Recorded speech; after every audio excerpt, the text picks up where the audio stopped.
Já vím, že mě znáte. Já jsem Kašpárek. A já jsem vám dnes přišel povědět takový příběh.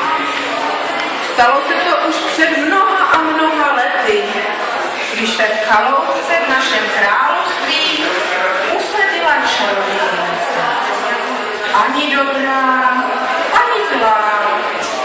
Občas na dívce přičarovala ženicha, ale ten ženich byl hloupý a ani se ten dívce nelíbil.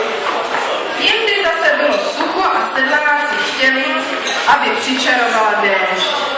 A přišla vám taková povodeň, že jim celou úrodu spláchla do řeky.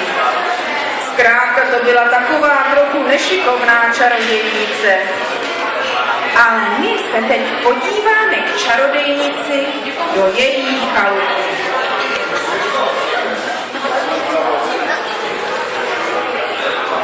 Kam jsem to jen dala?